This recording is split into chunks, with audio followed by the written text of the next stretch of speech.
I saw the messages myself. Amaya, don't lie to me anymore. My mum's voice was as cold as a winter morning. She stood in the center of the living room, her arms crossed tightly over her chest. Beside her sat my older sister, Nina. Nina looked absolutely heartbroken. She was dabbing at her eyes with a tissue, but her posture was strangely calm, almost like she was posing for a photo. My heart started to pound against my ribs like a trapped bird. Nina had just finished telling Mum a horrible story. She claimed that I had secretly accessed her laptop to send nasty, sabotaging emails to her boss. She said I was trying to get her fired because I was jealous of her new promotion. I opened my mouth to explain that I hadn't even touched a computer in weeks, but Mum held up a hand to silence me. The look of pure disappointment in Mum's eyes made the room feel like it was spinning. I realized right then that the trial was already over. Nina had whispered her lies into Mum's ear for an hour before I even walked through the door. In this house, Nina was the golden child, and I was suddenly the villain. I had already lost. I tried to defend myself, my voice shaking with every word. Mum, please, I would never do that. Why would I want Nina to lose her job? I looked at Nina, hoping for a spark of honesty, but she just let out a shaky sigh. Amaya, just stop, Nina whispered, her voice cracking perfectly. The boss showed me the sent folder. The emails were sent at 3 p.m. on Tuesday, while I was at the gym. You were the only one home with my laptop. She started adding small, specific details that made her story sound incredibly real. She mentioned how I had complained about her salary last week and how I always looked annoyed when she talked about her career. Mum kept nodding along, reinforcing every single word Nina said. It was like they were a team and I was a stranger. The more I spoke and the more emotional I got, the guiltier I looked in their eyes. My face was red and my hands were trembling, which Mum probably took as a sign of a guilty conscience. When I finally fell silent, realizing words were useless, Nina gave me a small, knowing glance. It wasn't a look of sadness. It was a cold, sharp warning. I retreated to my room, my legs feeling like lead. I shut the door and slumped onto my bed, shaking all over. I couldn't believe what had just happened. My own mother had looked at me like I was a monster. I spent the next hour replaying every second of the confrontation in my head, trying to find where I had gone wrong. I grabbed my own phone and my laptop, checking every folder and every history setting. There was absolutely no trace of any emails or any weird activity on my end. I hadn't sent anything. Then, a sharp memory hit me like a physical blow. Nina had borrowed my laptop just 2 days ago. She said hers was updating and she needed to check a quick schedule for work. My stomach dropped into a cold pit of dread. I started to question everything. Had she used my device to set this up? Had she planned this out while sitting right next to me on the sofa, sipping her tea? The thought was terrifying. I felt a wave of nausea as I realized my sister might be much more dangerous than I ever imagined. She wasn't just lying, she was crafting a trap to ruin my life. The next morning, I waited until Mum went out to the grocery store. I walked straight into Nina's room and confronted her privately. I didn't yell. I just demanded the truth. I know you did something, Nina. I know you used my laptop to frame me. Why are you doing this? Nina didn't even look up from her vanity mirror at first. She was calmly applying lip gloss, her face a mask of innocence. When she finally turned to me, she acted offended. Amaya, you're acting crazy. You need help. You did a bad thing and now you're trying to blame me because you can't handle the trouble. She denied everything so smoothly it was chilling. It was like she actually believed her own lies. But when I pushed harder, stepping into her personal space and mentioning the laptop, her expression shifted. The fake sadness vanished instantly. She leaned in close, so close I could smell her perfume, and whispered, "It doesn't matter what you know. Look at Mum. No one listens to you anyway." The words hit me harder than the original accusation. She knew she had Mum's heart in her pocket. She knew that in a world of her words against mine, I would always be the one left in the dark. Over the next few days, the tension at home became unbearable. It felt like the air in the house had turned into thick smoke. Mum began treating me completely differently. Before this, we weren't perfect, but we were close. Now, I only got short, one-word responses to my questions. She wouldn't even look me in the eye when we passed each other in the hallway. I would see her giving me distant looks filled with quiet disappointment while we sat at the dinner table in total silence. Meanwhile, Nina played the part of the victim perfectly. She would walk around with slumped shoulders, looking like her world had been crushed by my betrayal. She would offer to help Mum with the dishes or the laundry, acting like the dutiful, hurt daughter. I realized that this lie wasn't just about one incident at her job anymore. It was slowly reshaping how my own mother saw my entire character. Every time I tried to be helpful, it was viewed with suspicion. Every time I stayed in my room, it was viewed as me being moody and guilty. Nina was rewriting our family history, and Mum was letting her do it without a single doubt. I was becoming a ghost in my own home. I couldn't just sit there and let my life be destroyed. I decided I had to dig deeper on my own. I wasn't a computer expert, but I knew enough to check my basic security settings. I sat down at my desk and opened my primary email account. I went into the security tab and looked for the login history. My heart began to beat faster as the list of devices and locations loaded on the screen. Most of them were my phone or my laptop from our home address. But then, my pulse quickened until it felt like a drum in my ears. I noticed an unfamiliar login from a completely different device I didn't recognize. It happened on the very day the emails were sent. The device was a specific brand of tablet that I didn't own. My hands were sweating as I stared at the screen. This was it. This was the proof that someone had accessed my account without me knowing. It wasn't me sitting at my laptop sending those messages. Someone else had broken into my digital life. I felt a sudden burst of energy. I wasn't crazy, and I wasn't a liar. I had been hacked by someone who knew exactly how to hurt me. Now I just had to prove who it was. Practically ran down the stairs to show the login history to Mum. She was in the kitchen, slowly stirring a pot of soup. I held my phone out to her, my voice filled with excitement. Look, Mum. Someone else logged into my account on Tuesday. It wasn't me. See this device? I don't even own a tablet like that. I expected her to gasp or at least look interested. Instead, she barely glanced at the screen before turning back to the stove. Amaya, please, she sighed, sounding exhausted. Nina told me you might try to do this. She said you were always tech-savvy. You're just reaching for excuses now. Nina stepped into the kitchen right then, as if she had been waiting for her cue. She looked at my phone and shook her head sadly.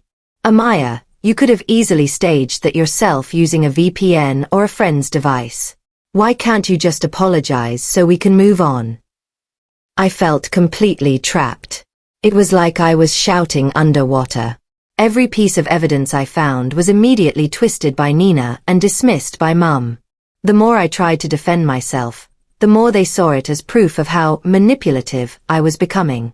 I was fighting a losing battle against a wall of pure belief. That night, I couldn't sleep. I lay in the dark, staring at the ceiling, feeling a deep sense of injustice. As I lay there, a memory surfaced from years ago. I remembered when I was 10 and Nina was 13. An expensive vase had broken in the hallway, and Nina told Mum she saw me playing ball inside. I had been grounded for a month, even though I had been outside at the park the whole time. Then I remembered another time in middle school when my diary was leaked online, and Nina claimed my friend must have stolen it. Small things from the past suddenly started to connect like stars forming a constellation. This wasn't the first time Nina had lied about me. It was just the biggest time. I began to see a pattern that I had ignored for years because I wanted to love my sister. She didn't just lie to get out of trouble. She lied to create a version of me that made her look better. She had been building this foundation of distrust in Mum's mind for a decade. I wasn't just dealing with one lie. I was dealing with a long-term plan. Understanding the pattern didn't fix the problem, but it gave me the clarity to keep fighting. I knew I couldn't get any help from inside the house, so I decided to look outside. I knew Nina had a coworker named Marcus, but I didn't want to talk to him because he was her friend. Instead, I reached out to a girl named Chloe who worked in the same office. We had met a few times at office parties. I sent her a message asking if we could talk privately. When we met up at a park, I didn't tell her everything, but I asked about the atmosphere at her job lately. Chloe looked around before leaning in. It's been weird, Amaya. Nina told everyone you were harassing her boss, but honestly, some of us were confused. She mentioned something very odd. She said Nina had been acting incredibly nervous for days before the incident happened. Apparently, Nina was already under review for a mistake she made on a big project. She seemed like she was waiting for a bomb to go off, Chloe said. Then suddenly those emails appeared, and everyone felt sorry for her instead of looking at her project mistake. This didn't match Nina's story at all. She told Mum she was shocked and blindsided. But according to her coworkers, she was acting like she expected a disaster. I realized Nina didn't just want to hurt me. She needed a distraction to save her own career. I returned home feeling like I finally had some ground to stand on. I wanted to tell Mum about what Chloe said, but as soon as I walked through the door, the air felt even colder than before. Mum was sitting at the kitchen table with her phone in her hand, her face tight with anger. Before I could even put my bag down, she spoke. I've had enough of this, Amaya. I called your Aunt Jo and your cousins today. I told them what happened. I can't have you thinking there are no consequences for trying to ruin your sister's life. My heart stopped. The humiliation hit me like a physical punch to the gut. Mum had told the extended family that I was a saboteur and a liar. My name was already being dragged through the mud before I even had a chance to clear it. Nina was standing in the shadows of the hallway, watching me with a blank expression. I felt a tear slip down my cheek, not because I was guilty, but because the person who was supposed to protect me was the one leading the attack. My reputation was being destroyed piece by piece, and the damage was spreading far beyond the walls of our house. I felt like giving up and just letting the lies swallow me whole. For a few hours, I stayed in my room with the lights off, feeling defeated. I thought about packing a bag and just leaving. But then, a small spark of anger started to burn in my chest. If Nina was going to try to destroy me, I wasn't going to make it easy for her. I refused to let her win this easily. I sat back down at my computer and pulled up the email logs again. I decided to look at every single tiny detail, even the stuff that looked like gibberish. I scrolled past the dates and the device types. Then, I noticed a small detail I had completely missed before. Next to the login from the unknown tablet, there was a specific IP address. An IP address is like a digital fingerprint for a location. It was a long string of numbers that looked confusing, but I knew it was traceable. I copied the numbers into a search engine. My heart started racing as the results came up. It wasn't a random address from another city or a foreign country.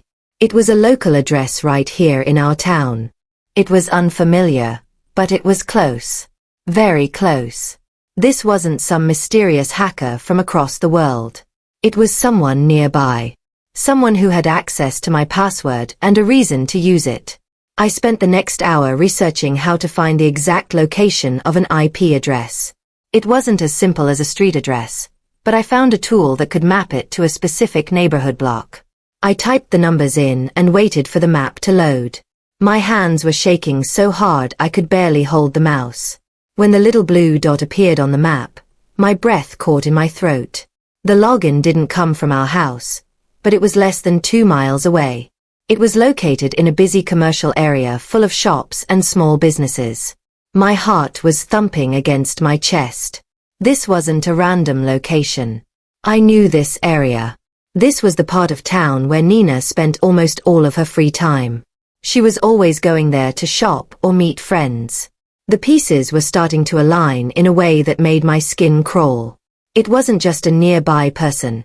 It was someone who specifically hung out in that 3-block radius. I realized that Nina hadn't just used my laptop at home. She had used a different device while she was out, thinking I would never be able to track a digital signal to a specific street corner. She underestimated how desperate I was to find the truth. I narrowed the location down even further by looking at the specific time of the login. It was at 2:45 p.m. on Tuesday. I checked Nina's social media, which I usually avoided. I scrolled through her stories from that day. She hadn't posted much, but there was one photo of a latte with a heart shaped in the foam. The caption was, "Needed this today." I recognized the table pattern in the background of the photo. It was from the Daily Grind, a small café she visited at least 3 times a week. I looked back at the IP map. The blue dot was sitting almost directly on top of that café. My heart was racing so fast I felt dizzy. The pieces of the puzzle were finally clicking together with a loud, satisfying snap. Nina was at the café at the exact time someone logged into my account from a tablet. I knew she owned a small tablet that she kept in her work bag. Everything was lining up, but I knew Mum wouldn't believe just a map and a photo of coffee. She would call it a coincidence. I needed real, undeniable proof. I needed something that would make it impossible for Nina to wiggle out of. I needed to go to that café. The next morning, I took the bus to the café. I felt like a detective in a movie, but the stakes were my actual life. When I walked into the Daily Grind, the smell of roasted coffee usually made me feel relaxed, but today it made me feel sick. I walked up to the counter. There was a young guy working there with a name tag that said Leo. I showed him a photo of Nina on my phone. "Hi, I'm looking for my sister. She was here on Tuesday afternoon. Do you remember her?" Leo squinted at the photo and then nodded slowly. "Oh yeah, I remember her. She was here for a long time. She sat in that back corner near the window." I felt a surge of hope. "Was she alone?" I asked. Leo nodded again. "Yeah, she had a laptop or a tablet out. She looked really focused, like she was working on something important. She didn't even look up when I brought her second drink." I thanked him, my mind whirring. This confirmed she was there with her device at the exact time of the hack. But it was still her word against mine. I needed something more than just a waiter's memory. That's when I turned around and saw them. I noticed 3 small black domes attached to the ceiling. Security cameras. One of them was pointed directly at the back corner where Nina had been sitting. My heart leaped in my chest. This was it. This was the holy grail of evidence. If I could get my hands on that footage, I could show Mum exactly what Nina was doing. I could show the screen of the tablet if the quality was good enough. I walked back to the counter, my voice trembling with excitement. "Leo, is there any way I can see the security footage from Tuesday? It's really important. There was a theft involving that person, and I need to verify something." Leo's face immediately changed. He looked nervous. "I can't do that, sorry. Only the manager can access the video, and he's really strict about privacy." My heart sank. I begged him, explaining that my whole family was falling apart, but he kept shaking his head. I didn't give up though. I asked when the manager would be in. He told me he'd be back at 4 p.m. I decided to wait. I sat in the same chair Nina had used, staring at the camera, praying that it had been turned on that day. I waited for 3 hours, sipping a tea I couldn't taste. When the manager finally arrived, a tall man named Mr. Henderson, I approached him immediately. At first, he was very firm. "We don't just show footage to anyone who asks, young lady." I didn't cry, but I spoke with so much honesty that he finally paused. I told him the truth, that my sister had framed me for a crime that could ruin my future and that my mother didn't believe me. I think he saw the desperation in my eyes. He sighed and led me into a small, cramped office in the back. He clicked through a few menus on a dusty monitor. "Tuesday at 2:45 p.m., you said?" He scrolled through the files until a grainy image appeared. My heart pounded so hard I thought it would burst. There she was. Nina was sitting at the table, her small tablet open. She was typing furiously. As we watched the clip, I saw her look around nervously, then reach into her bag and pull out a small piece of paper. It looked exactly like the note where I kept my passwords in my desk drawer. She was looking at the paper and then typing into the tablet. I felt like I couldn't breathe. It was all right there on the screen. But then, I noticed something even bigger. Mr. Henderson zoomed in a little bit. The angle of the camera was high up, looking down over her shoulder. It wasn't clear enough to read every letter, but you could see the layout of the screen. It was an email login page. You could see her typing in a long username and then a password. Then, she opened a window that had the exact same company logo as the place where she worked. She wasn't just checking her own mail. She was clearly logged into someone else's account. I saw her copy and paste a block of text from a document into a new email. She was composed and calm, not nervous like someone who was being harassed. She looked like a surgeon performing a planned operation. This was the detail that changed everything. It wasn't just a coincidence that she was at a café. She was caught in the act of digital breaking and entering. I asked Mr. Henderson if I could record a video of the monitor with my phone. He hesitated, then nodded. "Get what you need," he said quietly. "I hate seeing people get treated like this." My hands shook as I recorded the evidence that would save my life. I left the cafe feeling like I was walking on air. I had the IP address, I had the confirmation from Leo, and most importantly, I had the video footage. I took screenshots of the most important moments where you could see the email screen and the password note. I organized everything into a folder on my phone. I felt a strange mix of emotions. I was happy that I was finally going to be cleared, but I was also deeply sad. I was about to expose my sister as a liar and a manipulator in front of our mother. I knew it would break Mum's heart to realize her favorite daughter was capable of something so cruel. But I had no choice. I couldn't live as a villain in my own home anymore. As I sat on the bus ride back, my hands continued to shake. It wasn't from fear this time, it was from the sheer weight of the truth. I was finally holding the power to end this nightmare. I just had to find the right moment to present it. I knew Nina wouldn't go down without a fight, so I had to be perfect. I had to be calm, clear, and undeniable. When I walked through the front door, Nina was in the kitchen talking to Mum. They were laughing about something, a sound that felt like a knife in my chest.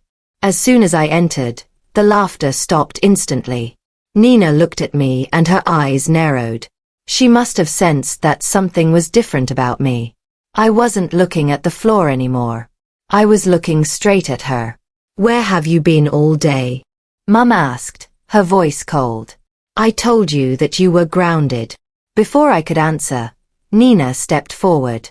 She tried to intimidate me, standing close and crossing her arms. "Are you out looking for more fake evidence, Amaya? Just give it up. You're making yourself look pathetic." For the first time in my life, I didn't flinch. I didn't blink. I just looked at her and said, "I think we need to talk. All of us. Right now." Nina's expression faltered for just a split second. A tiny flicker of doubt crossed her eyes, disappearing as quickly as it came. But I saw it. For the first time since this started, she looked unsure of her own power. She tried to laugh it off, but her voice was a little higher than usual. "Whatever," she snapped. "Let's get this over with." I led them into the living room. It felt like a repeat of the day I was first accused, but this time, the roles were about to flip. Mum sat on the sofa, looking tired and annoyed. Nina sat next to her, leaning back with a smug expression, still believing she was in total control of the narrative. "Okay, Amaya," Mum said, checking her watch. "What is so important that you had to break your grounding?" I stood in front of them, my phone in my hand. I felt a strange sense of calm. "Mum, I know you believe Nina. I know you think I'm a liar. But I told you from the start that I didn't send those emails. I went to find out who did." Nina rolled her eyes. Here we go again with the hacker story. I ignored her and looked straight at Mum. "I want you to watch this with an open mind. This isn't a theory. This is what actually happened on Tuesday at 2:45 p.m. I felt the room get very quiet. Even Nina stopped smirking. The air was thick with a new kind of tension. I tapped the first file on my phone and held it out for them to see. I started with the IP records. I explained what they were and showed how the login matched the location of The Daily Grind. Mum looked confused at first, but she listened. Then, I showed the photo of Nina's latte from that same day. Nina was there, I said. Nina interrupted. So what? I go there all the time. That doesn't prove anything. Then, I played the video footage. The room went absolutely silent as the grainy image of the cafe appeared on the screen.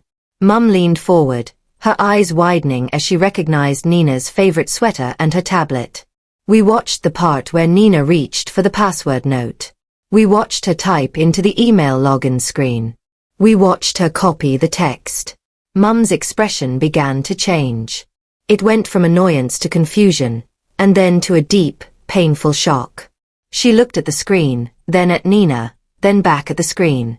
The silence was so heavy it felt like it was pressing against my ears. Nina's face had gone completely white. She looked like she had seen a ghost. The smugness was gone, replaced by a look of pure, raw panic. The truth was finally in the room, and there was nowhere left for her to hide. Nina tried to jump up and grab my phone. This is fake. She probably used some AI tool to make this. Mum, don't listen to her. But I pulled the phone back, and Mum held up a hand. Her voice was trembling. Sit down, Nina. Nina tried to keep going, her words coming out in a frantic rush. I was just checking my own email. I was working on a project.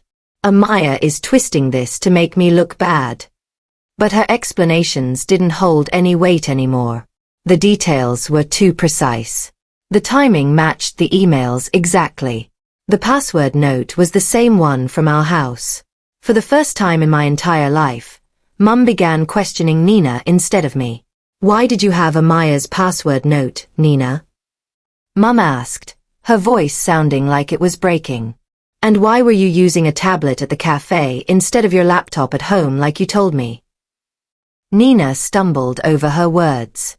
She contradicted herself twice in 10 seconds, saying first she didn't have a tablet, then saying it was a friend's. The wall of lies was crumbling into dust right before our eyes. The pressure finally became too much for Nina. She had always been the one in control, and now that she wasn't, she didn't know how to handle it. She started to cry, but these weren't the victim tears from before. These were angry, frustrated tears. Fine, she screamed, her voice echoing through the house. I did it. Are you happy now? Mum gasped, her hand flying to her mouth. Nina didn't stop there. The resentment she had been hiding for years came pouring out like poison. She admitted she sent the emails to frame me because she was jealous that I was finishing school with honors while she was struggling at a job she hated. She was mad that Mum had been talking about my graduation so much. She wanted to bring me down so she could be the center of attention again. She told us how she had planned it for weeks, waiting for the right moment when she was under fire at work so she could play the victim and get a medical leave for stress. It was a cold, calculated plan fueled by a bitterness I never knew she had. When she finally stopped talking, the room felt empty. The truth was out, and it was uglier than I ever imagined. The aftermath was heavy and silent. Nina ran to her room and slammed the door, leaving me and Mum alone in the living room. Mum was shaken to her core. She sat there for a long time, just staring at the blank TV screen. She realized that she had supported every single lie without a second of doubt. She had turned against her own daughter based on the words of a manipulator. She eventually looked at me, her eyes red from crying. Amaya, I am so sorry, she whispered. I don't know how I could have been so blind. I should have trusted you. She tried to reach out to hold my hand, but I didn't move. I wasn't trying to be mean, but the damage was already done. The words, I saw the messages myself, don't lie to me, were still burned into my brain. I didn't lash out or scream at her. I didn't say, I told you so. I just stood firm in the truth. I told her that I needed some time to feel safe in the house again. An apology was a start, but it didn't fix the fact that our family's foundation had been cracked. The truth had set me free, but it had also changed our world forever. Weeks later, things began to settle into a new kind of normal. The dynamic in our house had changed completely. Mum treated me with a new kind of awareness, almost like she was afraid of losing me. She checked in on me constantly and tried to make up for her mistake by being extra supportive.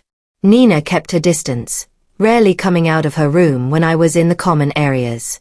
She had to find a new job, and the extended family eventually found out the truth, though the embarrassment took a long time to fade. As I reflect on everything that happened, I realize something powerful. I didn't need to fight louder or scream to be heard. I didn't need to sink to Nina's level. I just needed to stay calm and follow the trail of facts. I learned that even the most perfect lie has a flaw, and if you are patient enough, that flaw will show itself. One tiny detail, a login location at a coffee shop, was enough to expose everything and bring the whole tower of lies crashing down. I am stronger now because I know that the truth doesn't need a loud voice. It just needs someone who refuses to give up on it. I am finally at peace.